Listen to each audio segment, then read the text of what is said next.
Avant qu'Hitler ne domine l'Europe, un autre nom résonnait déjà comme un écho de guerre, d'orgueil et de fer. Il portait la chemise noire, le regard dur et la parole de feu.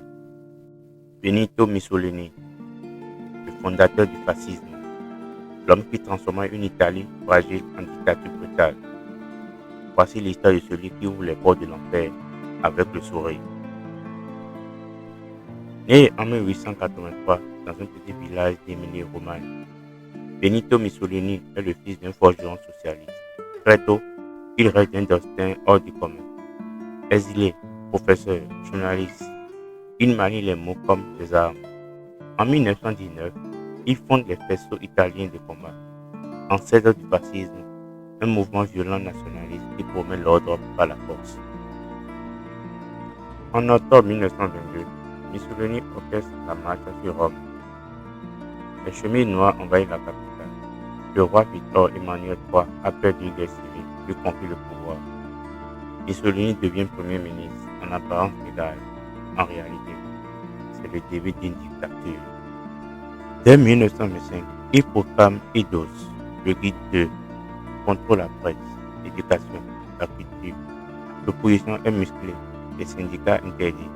Ses slogans: croire, obéir, combattre.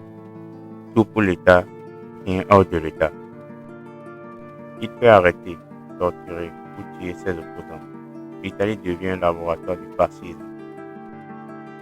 En 1936, il s'allie au Führer. Las von Berlin est séduit. Mussolini adopte les lois raciales, persécute les juifs italiens et participe à l'expansion coloniale en Afrique avec une brutalité inhumaine. L'Éthiopie, la Libye. Il croit à la grandeur impériale de l'Italie, mais il ne fait que précipiter vers la guerre et le chaos. En 1943, l'Italie est envahie. Mussolini est arrêté par ses forces alliées. Libéré par un commando nazi, il dirige brièvement une république fantoche, la République de Salo. Mais l'histoire est déjà écrite. En avril 1945, il est capturé par les résistants italiens, fusillé sommairement. Il voulait que l'histoire se souvienne de lui comme un César moderne, mais elle l'a enfermé dans la même tâche que les monstres. Pourtant, ses idées n'ont pas totalement disparu. Elles dorment parfois, jusqu'à ce qu'un autre se lève.